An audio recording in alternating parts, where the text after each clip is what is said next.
ఈ సమయంలో దేవుని యొక్క వాక్యాన్ని జ్ఞాపకం చేసుకుందాం. ప్రకటన గ్రంథము దేవుని యొక్క వాక్యాన్ని జ్ఞాపకం చేసుకుందాం. ప్రకటన గ్రంథము 3వ అధ్యాయం. ప్రకటన గ్రంథము 3వ అధ్యాయం 21వ వచనాన్ని 22వ వచనాన్ని 2 వచనాలను చదవగలరు. కలిసి చదువుకుందాం. ఈ సందర్భంలో ప్రకటన గ్రంథము 3వ అధ్యాయము 3వ అధ్యాయం 21, 22వ వచనాన్ని కలిసి చదవగలిగిన వారు చదువుకుందాం. నేను జయించి నా తండ్రితో కూడా ఆయన సింహాసనమందు కూర్చుండి ఉన్న ప్రకారం జయించు అని నాతో కూడా ఆయన సింహాసనమందు కూర్చునిచ్చెదను. చెవిగలవాడు ఆత్మ సంఘంతో చెప్పుచున్న మాట వినుగాక. కాబట్టి ఇక్కడ ఈ మాట చూస్తున్నామంటే, జయించి నా తండ్రితో కూడా ఆయన సింహాసనమందు కూర్చున్న ప్రకారం జయించు వారిని నాతో కూడా ఆయన సింహాసనం కూర్చుండ నిచ్చేదను. ప్రార్థన చేసుకుందాం. ప్రేమ నమ్మకంగల మా పరలోకపు తండ్రి, మా పరిశుద్ధుడా, వందనాలు, స్తోత్రాలు ప్రభా. కరుణించి కృప చూపించి దయను చూపించి ప్రభా, మరి నీ మాటలను బట్టి వందనాలు. మా దేశము కొరకు, మా రాష్ట్రము కొరకు, మా ప్రజల కొరకు ప్రార్థన చేయించున్నాం ప్రభా. మరి దాన్ని జయించే అనుభవం కలిగినటువంటి జీవితాన్ని మేము కలిగి ఉండాలని, ఈ పరిస్థితుల గుండా మేము వెళుతున్నటువంటి సందర్భంలో ఎరుగుదు దయ చూపించి కనికరించి ప్రభా మరి తండ్రి సంఘమును దీవించము, ప్రజలు దీవించము, క్షేమం కలుగుటకు సహాయపడమని ప్రభా, ప్రజలను మీ చేతులకు అప్పగించుకుంటూ అన్ని విధాలుగా మీరు సహాయపడమని ప్రభా, మరి మెల్లని స్వరాన్ని మాకు అందించమని దయ్యుల చేతులకు అప్పగించుకుంటూ యేసు ప్రభు నామమున ప్రార్థిస్తున్నాము తండ్రి, ఆమేన్. ఈ సందర్భంలో జ్ఞాపకం చేసుకునేటువంటి మాట చూడండి. నేను జయించి నా తండ్రితో కూడా ఆయన సింహాసనమందు కూర్చున్న ప్రకారము జయించు అని నాతో కూడా నా సింహాసనమందు కూర్చుండనిచ్చెదను. కాబట్టి చూడండి, ఇక్కడ నుండి నేను జయించి ఉన్నాను. కాబట్టి జయించే జీవితాన్ని జయించే వారముగా మనం ఉండాలి. అంశం ఏదనగా జయించేటువంటి, నేను జయించి ఉన్న ప్రకారం మీరు కూడా జయించాలి. ఏమిటిది జయించాలి? లోకములో ఎన్నో పోరాటాలు, లోకములో ఎన్నోటువంటి ఇబ్బందులు, ఎన్నో ఉపద్రవాలు ఇవన్నీ వచ్చినప్పటికీ మనము జయించే వారంగా ఉండాలి. కాబట్టి నిజంగా చూడగలిగితే దేవుడు మన కొరకే జయించే అనుభవాన్ని నేర్పించడానికి ఈ లోకములో మనము ఓటమి పాలుగా ఉండకూడదు.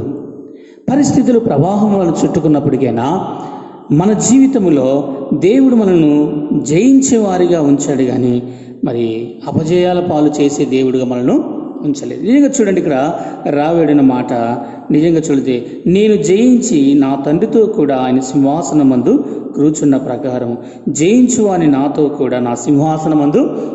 ఈ లోకములో జయించబడుతున్నటువంటి మనము జయించాలి, విజయం సాధించాలి, దేవుని యొక్క కృపను మనం పొందుకోవాలి. విజయం మనకు కావాలి అంటే ఈ లోకంలో మనం జయించాలి. ఎలా జయించగలుగుతాము? జయించడానికి దేవుని యొక్క శక్తి కావాలి. కాబట్టి అందుకోసం రాస్తారు ప్రకటన గ్రంథము 3వ అధ్యాయం 12వ వచనం, జయించు అని నా దేవుని ఆలయములో ఒక స్తంభముగా చేసెను, అందులో నుండి ఎవడును ఇక మీదట ఎన్నటికని వెలుపలికి పోడు. కాబట్టి చూడండి, ఏమంటుండే? జయించు అని నా దేవుని ఆలయములో ఒక స్తంభముగా చేయుదును. జయించు అని ఆలయములో ఒక స్తంభముగా చేయుదును. కాబట్టి జయించేటువంటి అనుభవాన్ని మనము కలిగిన వారముగా ఉండాలి. జయించేటువంటి అనుభవాన్ని మనము కలిగిన వారముగా ఉండాలి. ఎప్పుడైతే మనం జయించేటువంటి అనుభవమును మనము కలిగిన వారముగా ఉంటామో అది దేవునికి ఎంతో దీవెనకరంగా ఉంటుంది. కాబట్టి ఇక్కడ చూడండి, జయించువానికి నా దేవుని ఆలయంలో ఒక స్తంభముగాను చేసేదను. జయించువానికి దేవుని యొక్క ఆలయంలో ఒక స్తంభం. ఈ లోకములో జయించాలి. శ్రమలు ఉన్నాయి, కష్టాలు ఉన్నాయి, ఇబ్బందులు ఉన్నాయి. కాబట్టి ప్రియమైనటువంటి స్నేహితురాల అయ్యమ్మ, దేవుడు మనల్ని జయించేటువంటి అనుభవముల గుండా తీసుకురావడానికి, జయించేటువంటి అనుభవమును మనం నేర్చుకోవడానికి ఎన్నో రకాల పరిస్థితులు ప్రభు మనకు అనుమతిస్తున్నాడు. ఎన్నో రకాలైనటువంటి పరిస్థితులు మనం వెళుతున్నప్పుడు ఆ పరిస్థితుల గుండా విజయాన్ని సాధించడానికి, విజయం అనుభవంలోనికి రావాలి, జయించే వారముగా ఉండాలి. తండ్రి జయించాడు, తండ్రి ఎన్నో శ్రమలు అనుభవించాడు. కాబట్టి నిజంగా చూడగలిగితే ఏమంటున్నాడు, నేను జయించి నా తండ్రితో కూడా ఆయన సింహాసనం మీద కూర్చున్న ప్రకారము జయించు అని నాతో కూడా నా సింహాసనం మీద కూర్చున్న నిత్తును. కాబట్టి జయించేటువంటి అనుభవం మనం కలిగిన వారంగా ఉండాలి. అందుకే అంటున్నాడు, జయించు అని నా దేవుని ఆలయములో ఒక స్తంభముగా చేసేదను, అందులో నుండి వాడు ఇక మీదట ఎన్నటికి వెలుపలికి పోడు. మరియు నా దేవుని పేరు పరలోకములో నా దేవుని యొద్ద నుండి దిగివచ్చును. నూతనమైన యెరూషలేమును దేవుని పట్టణమును పేరు, నా కొత్త పేరు వాని మీద రాసేదను. కాబట్టి దేవుడు జయించేటువంటి అనుభవం కలిగిన వారముగా మనం ఉండాలా. ఈ లోకములో మనము ఎప్పుడైతే జయించగలుగుతామో అప్పుడు దేవుడు మన విషయంలో సహాయము చేయగలడు. కాబట్టి నిజంగా చూడగలిగితే దేవుని యొద్దకు వచ్చేటువంటి మనము ఈ లోకములో అనుభవిస్తున్నటువంటి మనం జయించే వారముగా ఉండాలి. ఎన్ని పరిస్థితులు వచ్చినా, ఎన్ని పోరాటాలున్నా మనం ఏం చేయాలా? జయించేటువంటి అనుభవంలో ఉండాలి. చూడండి, ఎలా జయించాలి? ఈ పరిస్థితుల గుండా ఉన్నప్పుడు, పరిస్థితులు విపరీతంగా ఉండేటువంటి దినాల్లో మనం ఉన్నప్పుడు లోకములో మనము జయించే వారముగా ఉండాలి. చూడండి, మొదటి సమూయేలు గ్రంథం 17వ అధ్యాయం చూడండి. మొదటి సమూయేలు గ్రంథం 17వ అధ్యాయం చూడండి. ఇక్కడ దావీదు ఒక అనుభవాన్ని మనం చూడగలుగుతాం. దావీదు జయించేవాడుగా ఉన్నట్లుగా మనం చూస్తున్నాం. చూడండి, ఇక్కడ చూడండి, ఇశ్రాయేలు ప్రజలు ఎలాంటి పరిస్థితులు అంటే, ఫిలిస్తీయుడు వారి మీదకి వస్తున్నాడు. 6 మూరల జానలు కలిగినటువంటి వాడు వారి మీదకి వస్తున్నాడు, సవాలు విసురుతున్నాడు. ఎవరైనా మీలో మరి ఉన్నాడా? ఎవరైనా ఉంటే నాకు తీసుకురండి అని సవాలు విసురుస్తున్నాడు. చూడండి, 8వ వచనం 17:8. అతడు నిలిచి ఇశ్రాయేలు దండును పిలిచి, యుద్ధ పంతులు తీర్చడం మీరెందుకు బయలుదేరి వచ్చిందని? నేను ఫిలిస్తీయులను కానా? మీరు సౌలు దాసులు గారా? మీ పక్షమును ఏర్పరచు నా యుద్ధకు పంపుడి. అతడు నాతో పోట్లాడి చంపగలిగినలా నేను మీకు దాసులవుదనని, నేను అతన్ని జయించి చంపినలా మీరు మాకు దాసులవుదనను. ఈ దినమున నేను ఇశ్రాయేలు సైన్యమును తిరస్కరించుచున్నాను. ఒకరిని నియమించి నా ఎడల వాడు నేనును పోట్లాడినట్లు ఆ ఫిలిస్తీని చంపవచ్చును.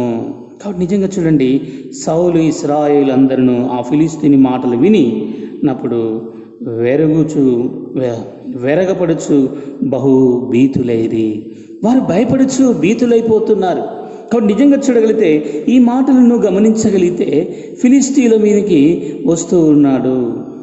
నిజంగా చూడగలిగితే ఇశ్రాయేలు ప్రజల మీదకి ఫిలిస్తీన్లందరూ దండు కట్టుకొని వచ్చిన పరిస్థితిలో దేవుడు అంటున్నాడు, నిజంగా చూడగలిగితే అక్కడ దావీదును దేవుడు ఏర్పాటు చేసుకున్నాడు.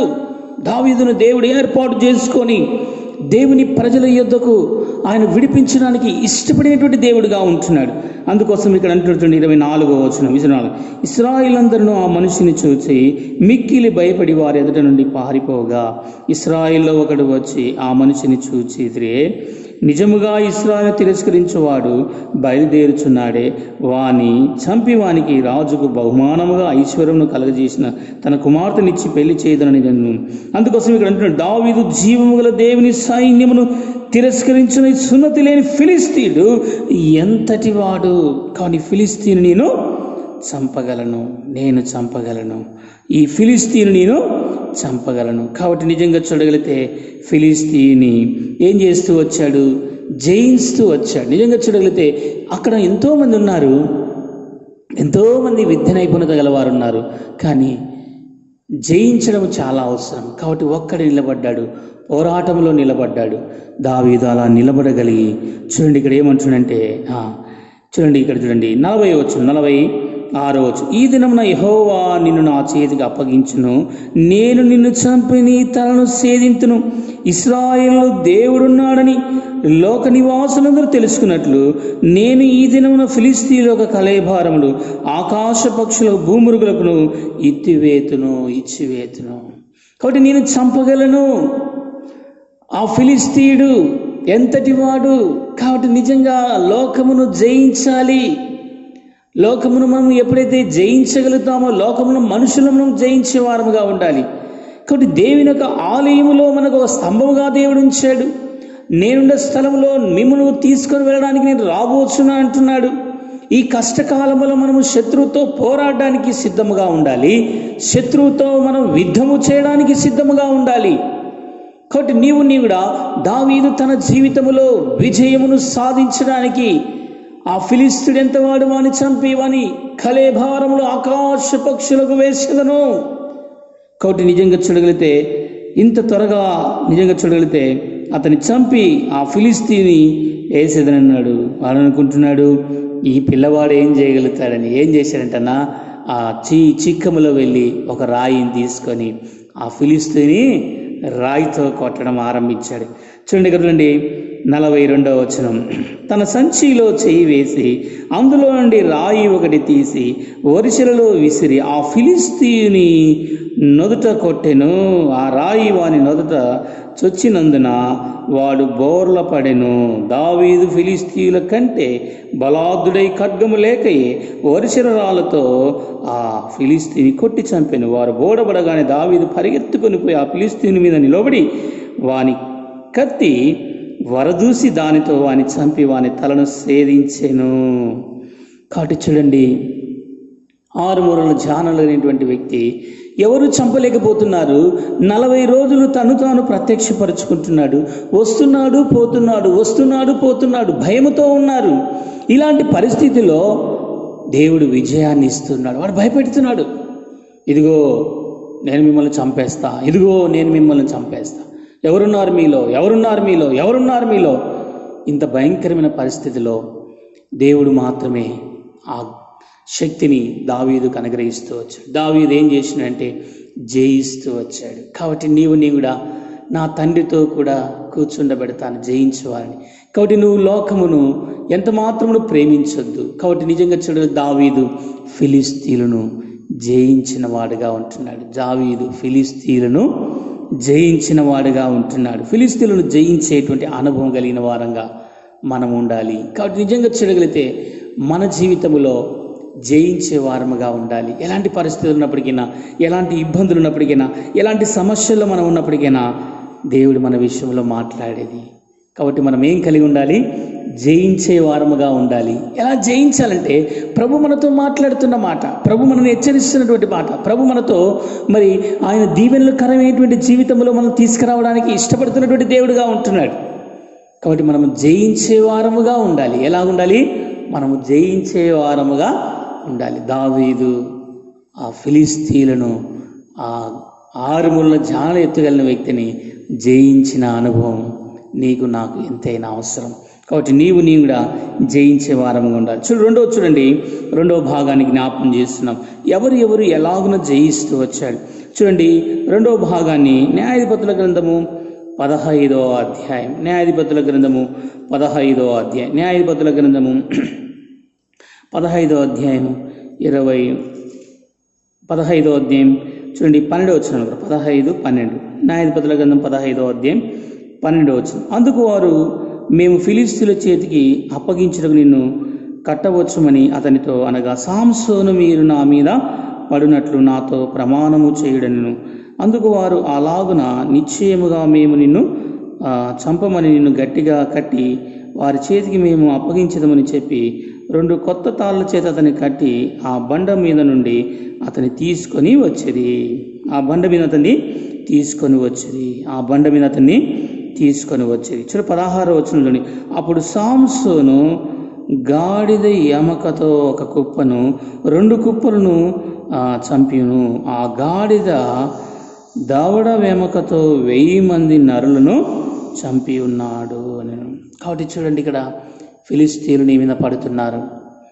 సాంసోను ఏం చేస్తున్నాడంటే చంపేస్తున్నాడు, జయిస్తున్నాడు. దేవుని యొక్క శక్తి. కాబట్టి నిజంగా చూడు, మనం ఏం చూస్తున్నామంటే తాను దేవుని యొక్క ఆత్మను పొందుకోవడం చూస్తున్నాం. ఈ లోకములో నీవు కూడా ఎంతమందిని మన మీద పడవచ్చు. వాళ్ళు వచ్చి అంటున్నారు, అతడు హేళ వచ్చు ఫిలిష్తీయులు అతని మీద ఎదుర్కొన్న కేకలు వేయగా యెహోవా ఆత్మ అతని మీదికి బలముగా వచ్చినందున అతని చేతుల కట్లు కట్టబడిన తాళ్ళు అగ్ని చేత కాల్చబడిన జనపనార వలె ఆయను, సంఖ్యలు అతని చేతుల మీద నుండి విడిపోయెను. కాబట్టి నిజంగా చూడండి, దేవుని యొక్క ఆత్మ పని చేస్తూ వస్తుంది. ఏం పని చేస్తుంది ఇక్కడ? దేవుని యొక్క ఆత్మ. కాబట్టి నిజంగా చూడండి, నీవు కూడా ఈ దినాల్లో జయించే వారముగా మనం ఉండాలి. జయించే అనుభవంలోనికి మనం రావాలి. ఎన్ని పరిస్థితులు ఉంటాయి. సంసోను తన జీవితంలో దేవుడు తనని ఏర్పాటు చేసుకుంది ఎందుకంటే దేవుని ప్రజలు విడిపించడానికి, దేవుని ప్రజల కొరకే, ఇశ్రాయేలు ప్రజలను దేవుడు రక్షించడానికి కొరకే దేవుని యొక్క సంకల్పము చేత సంసోను దేవుని సిద్ధపరచుకున్నాడు. కాబట్టి సంసోను యొక్క బలము దేవుని యొక్క ఆత్మ ద్వారా నింపబడుతూ వస్తుంది. దేవుని యొక్క ఆత్మ తన మీదకి వచ్చినప్పుడల్లా అతడు జయించేవాడుగా ఉంటున్నాడు. మన అంశం ఏంటంటే మనము జయించేవారముగా ఉండాలి. దేవుని యొక్క ఆత్మను మనం పొందిన వారమైతే అలాగున మనం జయించే వారంగా ఉంటాం. దావీదు 6 మూరల జానులు ఎత్తుగలిగినటువంటి ఆ ఫిలిస్తీయుని ఛేదించగలిగినాడు, శిరస్రావణ చేయగలిగిన, తల నరకగలిగినాడు. ఆకాశ పక్షులకు నీ ఆ మాంసాన్ని వేస్తా అని సవాలు ఇస్తున్నటువంటి వ్యక్తి.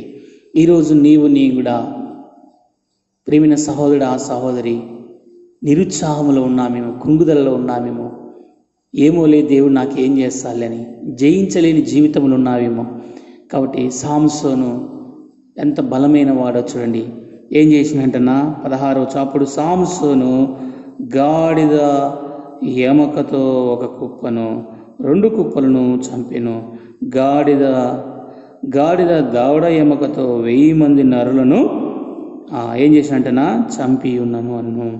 కాబట్టి 1000 మందిని హతము చేసినవాడు ఎలా జయించాడో చూడండి. దేవుడు ఇస్తాడు ఆ శక్తిని. నీవు కూడా శత్రువుని జయించడానికి దేవుని యొక్క శక్తిని పొందుకుందాం. నువ్వు ఇంకా నా శక్తి చాలదు ప్రభువా, నేను బలహీన ప్రభువా అనుకుంటూ ఉంటే ఎలా నువ్వు బలం పొందుకోగలుగుతావు?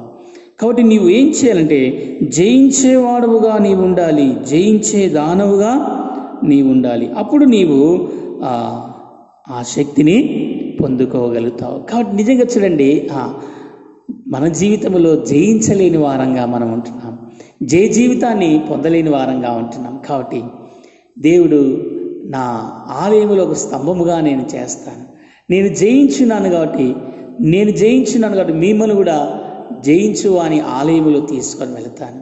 కాబట్టి దేవుడు ఎంత కృప కలిగిన వాడు. జయించే అనుభవంలోనికి మనం రావాలి, జయించే జీవితాన్ని మనం కలిగినాం. ఈరోజు అనేకులు జయించలేని వారుగా ఉంటున్నారు. కాబట్టి నిజంగా సంసోను అయితే ఏం చేస్తూ వచ్చాడంటున్నా 1000 మందిని హతమార్చగలిగినటువంటి వ్యక్తి. కాబట్టి నిజంగా నీవు కూడా జయించే వారముగా మనం ఉండాలి. అలా జయించగలిగినప్పుడే మన జీవితంలో మనం విజయాన్ని పొందుకోగలుగుతాం. చూడండి, 3వ వ్యక్తి చూడండి. 3వ వ్యక్తి ఆదికాండము 14వ అధ్యాయం. మనకందరూ పరిచయం అయ్యేటువంటి వాక్య భాగమే ఆదికాండము 14వ అధ్యాయం. ఆదికాండము 14వ అధ్యాయం చూడండి. 14వ అధ్యాయం 8వ వచనం. అప్పుడు సొదొమ రాజు, గొమొర రాజు, పద్మారాజు, బోయారాజు, షోయారాజు, బెలహారాజు బయలుదేరి సిద్కియా లోయల వారితో, అనగా ఎలాము రాజు, దుర్గిలాయు, గోహాయు రాజు అయినటువంటి దాసులు శిలో వారు ఎదుర్కొన్నటువంటి అరుణైనటువంటి వారు 4 రాజులతో 5 రాజులతో యుద్ధము చేసిరి.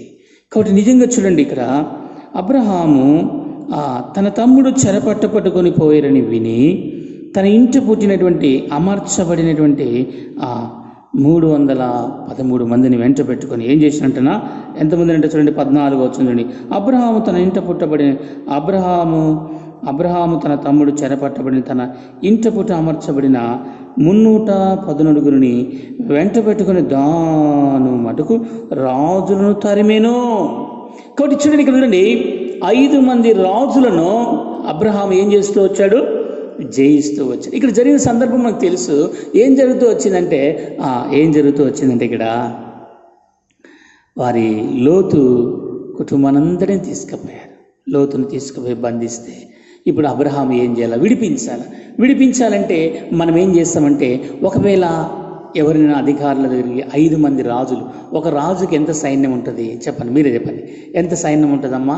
అయ్యా, ఎంత సైన్యం ఉంటుంది?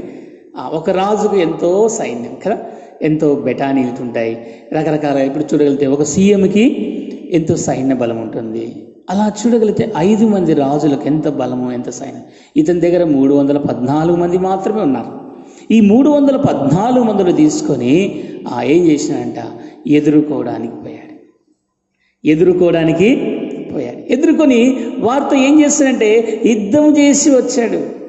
ఎవరి మీద ఆధారపడలేదు. మనమైతే అయ్యా మా వాడేదో పొరపాటు చేశాడు, క్షమించయ్యా, విడిచిపెట్టయ్యా అని అడుగుతాం. కానీ అబ్రహాము అలా మాట్లాడాడు. ఏం చేసినాడంటనా 15వ వచనంలో, ఆ రాత్రి వేళ అతడు తన దాసులను వారికి ఎదురుగా వచ్చిన వారిని కొట్టి దమస్సునకు ఎడమ తట్టునకు బాహా మట్టుకునకు వారిని తరిమి ఆస్తి యావత్తు తిరిగి తెచ్చి తన తమ్ముడైన లోతును ఆస్తిని స్త్రీలు ప్రజలు తిరిగి తీసుకొని వచ్చెను. అబ్రహాము ఏం చేస్తున్నాడు ఇక్కడ? జయించే అనుభవం. కాబట్టి లోకంతో రాజీ పడలేదు అబ్రహాము, అక్కడ రాజులతో రాజీ పడలేదు. నేను కూడా అనేక సార్లు ఎవరితో రాజీ పడుతున్నాం, ఎవరితో మనము కలహమునకు వెళుతున్నాం, ఎవరితో మనము పోట్లాడడానికి వెళుతున్నాం, ఎవరితో మనం గుద్దులాడడానికి వెళుతున్నాం. ప్రభు నీతో మాట్లాడుతున్న మాట, నాతో నీవు ధైర్యముగా ఉండు. ప్రభు అంటున్నాడు, నీవు లోకమును జయించగలుగుతావు. కాబట్టి నిజంగా చూడగలిగితే ఇక్కడ అబ్రహాము జయించిన అనుభవం. అబ్రహాము ఏం చేసినాడంట? జయించిన అనుభవం. నీవు కూడా జయించే అనుభవంలోనికి మనం రావాలి. దేంట్లోనికి రావాలి? జయించే అనుభవంలోనికి మనం రావాలి. అప్పుడు ప్రభు మనల్ని మెచ్చుకుంటాడు. ప్రభు మనల్ని ఏం చేస్తాడన్నా? మెచ్చుకుంటాడు. నువ్వు అబ్రహాము జయించిన అనుభవంలోనికి వచ్చాడు కాబట్టి నీవు కూడా జయించే అనుభవంలోనికి మనము రావాలి. జయించేటువంటి అనుభవంలోనికి మనము రావాలి. అలా రాగలిగినప్పుడే దేవుడు మన కార్యం. మొట్టమొదటిగా చూడగలిగితే దావీదు గొల్యాతుని జయించాడు. రెండోది సాంసోను ఫిలిస్తీయులను జయించాడు. ఫిలిస్తీయులను 1000 మందిని అతను మార్చాడు. జయించేటువంటి అనుభవంలో ఉండాలి. అబ్రహాము 314 మందిని వెంట పెట్టుకొని ఏం చేసినాడు? దాను మటుకు వారిని తరుముతూ వచ్చాడు. ఆస్తిని మొత్తం తిరిగి తీసుకొని వచ్చాడు. అబ్రహాము ఏమాత్రం రాజీ పడలేదు. ఏదైనా ఇస్తాయంటే కూడా తీసుకోలేదు. ఏం కారణం ఏంటంటే దేవుని మీద ఆధారపడుతూ వచ్చాడు. దేవుని మీద తన దగ్గర ఎలాంటి బలం ఉంది? ప్రభు ఇచ్చిన బలం ఉంది, దేవుడు ఇచ్చినటువంటి శక్తి ఉంది. దేవుడు ఇచ్చినటువంటి శక్తితో పోరాడుతూ వచ్చాడు. నీవు కూడా జయించే వారముగా ఉండాలి. ఈ దినాల్లో ఎన్నో పోరాటాలు వస్తాయి, ఎన్నో విధాలు వస్తాయి. వీటన్నిటిలో మనము ఎప్పుడైతే మనం జయించగలుగుతామో అప్పుడు మన జీవితంలో నెమ్మదిని మనం పొందుకోగలుగుతాం. అప్పుడు దేవుడు మనలో కార్యము చేసేవాడుగా ఉంటాడు. కాబట్టి మనం ఏం చేయాలంటే జయించే వారముగా మనం ఉండాలి. జయించేటువంటి అనుభవములు మనము నడుచుకునే వారముగా ఉండాలి. కాబట్టి మన జీవితంలో జయించేటువంటి అనుభవం మనలో ఉన్నదా? 3 విషయాలు చూసుకున్నాం. మొదటిది, దావీదు ఫిలిస్తీను జయించాడు. రెండవది, సాంసోను ఫిలిస్తీయులను 1000 మందిని మార్చగలిగినది శక్తి, ఆత్మ దేవుడిచ్చాడు. మూడవది, నా జీవితంలో అబ్రహాము జయించిన అనుభవంలో నీవు కూడా ఓటమి పాలు మనం కావద్దు. ఏమో నాకు ఇన్ని సంభవిస్తున్నాయి, ఇలాంటి పోరాటంలో నేనున్నాను, నాకు అనేకమైన ఇబ్బందులు ఉన్నాయి, అనేకమైన పరిస్థితులు ఉన్నాను, నేను జయించలేకపోతున్నాను అనుకుంటున్నావేమో. నేను జయించలేకపోతున్నాను అనుకుంటున్నావు. చూడండి, 1 యోహాను రాసిన పత్రిక 1 యోహాను 4వ అధ్యాయం, 1 యోహాను రాసిన పత్రిక 5వ అధ్యాయం, 1 యోహాను 5వ అధ్యాయం. చూడండి, 1 యోహాను 5వ అధ్యాయం 4వ వచనంలో చూడండి ఎంతో చక్కగా రాయబడుతుంది. 1 యోహాను 5వ అధ్యాయం 4వ వచనం, దేవుని మూలముగా పుట్టిన వారందరూ లోకమును జయించుదురు. దేవుని మూలముగా పుట్టిన వారందరూ లోకమును జయించుదురు. కాబట్టి ఎవరయ్యా వీరంటే దేవుని మూలముగా పుట్టినవారు. ఎవరైతే దేవుని మూలముగా పుడతారో వారు లోకాన్ని జయిస్తారు. ఈరోజు మనం చూడగలిగితే దావీదుకి ఎక్కడి నుంచి వచ్చిందయ్యా బలం అంటే దేవుని మూలముగా పుట్టినవారు. సాంసోనికి ఎక్కడి నుంచి వచ్చిందయ్యా బలం అంటే దేవుని మూలముగా పుట్టినవాడు. కాబట్టి ఆత్మ పనిచేస్తూ వచ్చింది. అబ్రహాముకి ఎక్కడి నుంచి వచ్చిందంటే దేవుని మూలముగా పుట్టినవాడు కాబట్టి దేవుని యొక్క జయించేటువంటి శక్తి. అందుకే ఇక్కడ అంటుంటుంది, ప్రియమైన సహోదరుడా సహోదరి, దేవుని మూలముగా పుట్టిన వారందరూ లోకమును జయించుదురు. మన విశ్వాసము లోకమును జయించిన విజయము. మన విశ్వాసమే లోకమును జయించిన విజయం. కాబట్టి ఇప్పుడు లోకములో ఎన్ని ఉపద్రోహాలు ఉన్నాయి, లోకములో ఎన్ని పరిస్థితులు ఉన్నాయి, లోకములో ఎన్ని రకాల పోరాటములు మనం ఉన్నాం. ఈ పరిస్థితుల గుండా మనం వెళుతున్న పరిస్థితి మనకు తెలుసు. మనం ఎలా జయించాలి, లోకములో జయించడానికి దేవుడు శక్తినిచ్చాడు. కాబట్టి నువ్వు ఏమంటున్నాడంటే, దేవుడు ప్రభు నిన్ను ప్రేమించినాడు, ప్రభు నీకు ఆ శక్తినిచ్చాడు, జయించేటువంటి అనుభవం నీకు ఇచ్చాడు. ప్రభు నీకు దేవుడు గొప్ప అనుభవాన్ని దేవుడు ఇచ్చాడు. ఆ గొప్ప అనుభవాన్ని పొందుకో. రక్షించబడిన విశ్వాసి, మారు మనసు పొందిన విశ్వాసి కాబట్టి జయించేటువంటి అనుభవంలో దేవుని యొక్క ఆలయములో ఒక స్తంభముగా దేవుడిని ఉంచాడు. నువ్వు జయించేవాడవుగా నీవు ఉండాలి. అందుకే ఇక్కడ అంటున్న నిజంగా చూడగలిగితే, దేవుని మూలముగా పుట్టిన వాళ్ళందరూ లోకమును జయించుదురు, మన విశ్వాసమే లోకమును జయించిన విజయము. మన విశ్వాసమే లోకమును జయించిన విజయం. కాబట్టి లోకమును జయించిన విజయము, లోకమును జయించిన విజయం. కాబట్టి జయించిన అనుభవం మనలోనికి రావాలి. మేము జయించలేమయ్యా, ఈ పోరాటములు మేము తట్టుకోలేమయ్యా, ఈ పరిస్థితిలో మేము నిలబడలేమయ్యా, ఈ పరిస్థితులు ఎంత భయంకరమైన ఉంది అని అనుకుంటున్నావా? ఓ క్రైస్తవుడా, ఓ క్రైస్తవ స్నేహితుడా, స్నేహితురాలా, ప్రభు నీతో నాతో మాట్లాడుతున్నాడు. నువ్వేమి అధైర్యపడవద్దు, దేవుడు నిన్ను ఆదరించేవాడుగా ఉంటాడు. చూడండి ఏమంటుండండి, 4వ అధ్యాయం 1 యోహాను రాసిన పత్రిక 1 యోహాను 4:4, మీరు దేవుని సంబంధులు, మీలో ఉన్నవాడు లోకములో ఉన్నవాని కంటే గొప్పవాడు కనుక మీరు వారిని జయించి ఉన్నారు. మీలో ఉన్నవాడు లోకములో ఉన్నవాని కంటే గొప్పవాడు. ఒకటి, రక్షించబడిన ప్రతి విశ్వాసిలో ఒక అద్భుతమైన కార్యం దేవుడు ఉంచాడు. మీలో ఉన్నవాడు లోకములో ఉన్నవాని కంటే గొప్పవాడు. లోకములో ఉన్నవాని కంటే, లోకములో సాతానుడు ఉన్నాడా, ఆ సాతాను కంటే బలమైనటువంటి దేవుడు మన దేవుడు. ఎలాంటి పరిస్థితుల్లోనైనా మనల్ని ఓడించగలుగుతాం. కారణం ఏమిటిదంటే, ప్రభు మనతో మాట్లాడుతున్న మాట. ఈరోజు ఎందుకు పాపం చేస్తున్నారు, ఈరోజు ఎందుకు అనేకులు పడిపోతున్నారు, ఎందుకు నిలబడలేకపోతున్నారు, ఎందుకు విజయం సాధించలేకపోతున్నారు, ఎందుకు ఓటమి పాలు ఉన్నారు, వారి కారణం ఏమిటిది, వారి జీవితంలో పతనం ఏమిటి జరుగుతుంది, వారు ఎలాంటి పరిస్థితులు వస్తున్నారు, వారి పరిస్థితుల ప్రవాహం ఏమిటిది ఒకసారి ఆలోచించగలిగితే నువ్వు పడిపోవడానికి కారణం ఏమిటిదంటే, సరైనటువంటి అనుభవం లేదు, మారు మనసు లేదు, పాపక్షమాపణ లేదు. యేసు ప్రభువును ఎరిగినానని చెప్పుకుంటున్నావు, కానీ ఇంకా అటు ఇటు తిరుగులాడుతున్నావు. దానివల్ల నువ్వు జయించలేకపోతున్నావు. జయించే అనుభవం నీకు కావాలి, జయించే జీవితం నీకు కావాలి, జయించే శక్తివంతమైనటువంటి వాడవుగా నీవు ఉండాలి. అందుకే రాస్తున్నది 1 యోహాను రాసిన పత్రిక 5వ అధ్యాయం 18వ వచనం, దేవుని మూలంగా పుట్టినవాడు ఎవడును పాపమును చేయనేడని ఎరుగుదుము, దేవునిలో పుట్టినవాడు ఎవడును తన్ను తాను భద్రము చేసుకుని గనుక దుష్టుడు వారిని ముట్టడు. ఎంత చక్కగా రాయబడింది దేవుని యొక్క వాక్యం. చూడు ఇక్కడ ఉండి, దేవుని మూలముగా పుట్టినవాడు ఎవడును పాపము చేయడని ఎరుగుదుము, దేవుని పుట్టినవాడు తన్ను తాను భద్రం చేసుకుంటాడు, తను తాను కాపాడుకుంటాడు, తను తాను సంరక్షించుకుంటాడు, తను తాను కాపాడుకోవడానికి ప్రయత్నం చేస్తాడు. కాబట్టి నా జీవితంలో కూడా ప్రభు యొద్దకు వచ్చేటువంటి మనము ఎలా మనము కాపాడుకోవాలి, ఎలా మనము ప్రొటెక్షన్ చేసుకోవాలి. కాబట్టి దేవుని యొక్క ఆలయంలో ఒక స్తంభముగా దేవుని ఉంచాడు. జయించేవానిగా నీవు ఉంటున్నావు. లోకమును జయించిన విజయమే మన విశ్వాసము. ఈరోజు నువ్వు లోకం మీద ఒక పోరాటం మనకు ఉంది. భయంకరమైన ఉపద్రవంలో మనం ఉన్నాం, భయంకరమైన పరిస్థితుల ప్రవాహంలో మనం వెళుతున్నాం. కాబట్టి జయించేటువంటి అనుభవం మనకు కావాలి.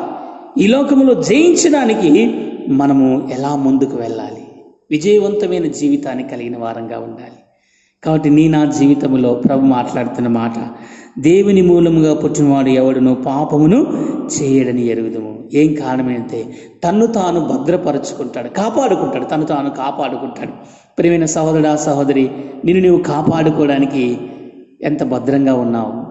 కాబట్టి నిజంగా చూడగలిగితే ఆ లోకమును జయించిన విజయమే మన విశ్వాసం. కాబట్టి దేవుని మూలముగా పుట్టినవాడు లోకమును జయించదు. దేవుని మూలముగా పుట్టినవారు లోకమును జయిస్తారు, లోకములున్న మనుషులను జయిస్తారు, లోకములున్న పరిస్థితులను జయిస్తారు, లోకంలో ఉన్న రోగాలను జయిస్తారు, లోకంలో ఉన్నటువంటి అన్ని ఇబ్బందులు, కఠినమైన పరిస్థితులు అన్నిటినీ జయించగలరు. దేవుని మూలముగా మనమందరం కూడా దేవుని మూలముగా మనమందరం కూడా దేవుని మూలంగా పుట్టిన వారందరము లోకమును జయిస్తాం. దేవుని మూలంగా పుట్టినారు కాబట్టి వారికి దేవుడు ఆ బలాన్ని ఇచ్చాడు, దేవుడు జయించడానికి శక్తి ఇచ్చాడు. దావీదు ఎలా దేవుని మూలంగా పుట్టాడు కాబట్టి దేవుడు ఆ శక్తిని ఇచ్చాడు. సాంసోనికి ఎలా వచ్చింది శక్తి అంటే దేవుని మూలంగా పుట్టాడు కాబట్టి జయించాడు. అబ్రహాముకి ఎలా వచ్చింది? దేవుని మూలంగా పుట్టినాడు కాబట్టి జయించాడు. కాబట్టి నీవు కూడా జయించేటువంటి అనుభవం కలిగిన వారంగా ఉండాలి. ఈ లోకములో నీవు ఎన్నో పరిస్థితులు ఉన్నాయి, పరిస్థితులు చెప్పుకోవడానికి వీల్లేదు. పరిస్థితులు ఎన్నో రకాలుగా తారుమారవుతున్నాయి. ఈ పరిస్థితుల గుండా నీవు కూడా దేవుని కొరకు ఎంతో ఆదరించబడాలి. దేవుని కొరకు మనం ఎంతగా ఓదార్చబడాలి. దేవుడు నన్ను కూడా ఎంతగా కాపాడాలని ఇష్టపడుతున్నాడు. కాబట్టి జయించిన అనుభవము దేవుని ఆలయములకు స్తంభంగా ఉంచుతాడు. కాబట్టి నిజంగా చూడండి, నేను జయించి ఉన్నాను కాబట్టి మీరు కూడా జయించి నా తండ్రితో సింహాసనం అందు కూర్చుని. కొంతకాలం శ్రమలు, కఠినమైన పరిస్థితులు, కఠినమైన ఇబ్బందులు, లోకములో ఇబ్బందులు, కరువు, కాటకము, భయంకరమైన పరిస్థితులు రాబోతున్నాయి. ఈ భయంకరమైన పరిస్థితుల్లో కొంతకాలము ఆయన చేత దాగివించే, ఆయనలో కొంతకాలం ఓడ్చుకోగలిగితే, కొంతకాలం నువ్వు భద్రపరచుకోగలిగితే ఒకరోజు నువ్వు జయించిన వాడవైతో. ఆ గొర్రె పిల్ల పెళ్లి విందుకు పిలబడిన వారు ధన్యులని రాయబడింది ప్రకటన గ్రంథం 3వ అధ్యాయంలో. ప్రకటన గ్రంథము 19వ అధ్యాయం 9వ వచనం అనుకుంటా మాట. గొర్రె పిల్ల విందుకు పిలువబడిన వారు ధన్యులు. ఎవరయ్యా? తమ వస్త్రములు తెల్లగా ఒత్తుకున్నవారు. కాబట్టి జయించిన వారు మాత్రమే ఆయనతో, ఆయన కుమారుని రాజ్యములో వెళ్ళే వారంగా ఉంటాం. ప్రియమైన సహోదరుడా, సహోదరి, నీవు కూడా ముగ్గురు జయించారంటే వారు దేవుని మూలంగా పుట్టినవారు కాబట్టి నీవు కూడా ఆత్మ ఎంతవరకు పనిచేస్తుందంటే దేవుడు నీలో ఉన్నంతవరకు ఆ శక్తి పనిచేస్తుంది. ఒకవేళ నీవు దేవుని దాటుకొని పోతే, నువ్వు భద్రపరచుకోలేకపోతే ఎవరేమి చేయలేరు. నువ్వు కాపాడుకోవాలి. నువ్వు కాపాడుకొని నీ కుటుంబాన్ని కాపాడాలి, నీ సంఘాన్ని కాపాడాలి, నీ ప్రజలు కాపాడాలి, విశ్వాసాలను కాపాడాలి, మందను కాపాడాలి. మనమందరం కూడా భద్రపరుచుకునేటువంటి దాంట్లో ఉండాలి. జయించిన అనుభవంలోనికి రావాలన్నదే ఈ పరిస్థితుల్లో దేవుడు నీతో నాతో మాట్లాడేదంటే నీవు కూడా జయించే వారంగా ఉండాలి. ఎలాంటి పరిస్థితులు వచ్చినా, ఎన్ని ఇబ్బందులు వచ్చినా, ఎన్ని పోరాటాలున్నా, ఎన్ని పరిస్థితులు మన మీదకి వచ్చినా మనం ఎలా ఉండాలి? దేవుని వలన మనం చాలా జాగ్రత్తగా మనల్ని కాపాడుకుంటూ, ఇతరుల్ని సంరక్షిస్తూ, కుటుంబాన్ని సంరక్షిస్తూ, దేవుని ప్రజలంగా మనం ఎంతో జాగ్రత్తగా మనల్ని కాపాడుకుంటూ పోవాలి. అలా కాపాడుకోగలిగినప్పుడే కాబట్టి నేను జయించి ఉన్నాను కాబట్టి జయించేటువంటి అనుభవం, జయ జీవితముతో జీవించాలన్నది దేవుని యొక్క కోరిక. ప్రేమైన సహోదరుడా, సహోదరి, వింటున్నటువంటి అయ్యా, అమ్మ, ఈ మాటలు నా జీవితంలో ఇంకా ఓటమి పాల్లో ఉన్నావా? జయించలేని జీవితంలో ఉన్నావా? దేవుడు అంటున్నాడు, నువ్వు జయించేవారుగా ఉండాలి, జయించేవారి జీవితాన్ని కలిగిన వారంగా ఉండాలి. కాబట్టి నీవు కూడా ఎన్ని పరిస్థితులు వచ్చినా ఈ పరిస్థితులన్నింటిలో కూడా నిలబడి జయించే అనుభవం కలిగిన వారంగా మనము ఉండాలని దేవుడి మాటలు దీవించి ఆశీర్వదించునుగా. ప్రార్థన చేసుకుందాం. ప్రేమ నమ్మకం గల మా పరలోకపు తండ్రి, మా పరిశుద్ధుడా, నాయనా ప్రభా, మరి తండ్రి, పరిస్థితులను, దేశం వాస్తవంగా ఉన్నటువంటి ఈ పరిస్థితులన్నింటి నుంచి నీ ప్రజలను కాపాడుము, సంరక్షించుము. నాయనా ప్రభా, దేశం కొరకు, రాష్ట్రం కొరకు, ప్రజల కొరకు ప్రార్థన చేస్తున్నాం ప్రభా. మరి పరిచయం దీవించుము, ఆశీర్వదించుము ప్రభా. మరి వినేవారిలో లోతైన కార్యం నెరవేర్చుము ప్రభా. మరి తండ్రి, మా ప్రయాస వ్యర్థము కాకుండా సహాయపడము. సంఘమునకు క్షేమం కలిగినట్లుగా, సంఘమునకు దీవెన కలిగినట్లుగా ప్రభా. మరి ఇంటున్నవారు, యూట్యూబ్లో చూస్తున్నవారు నాయనా ప్రభా, మరి ఈ పరిచయం అంత దీవెనకరంగా, ఆశీర్వాదకరంగా ఉంచమని ప్రభా. మరి తండ్రి, మమ్మల్ని మీ దయగల చేతులకు అప్పగించుకుంటూ యేసుక్రీస్తు ప్రభు నామమున ప్రార్థించడి వేడుకుంటున్నాము తండ్రి. ఆమేన్.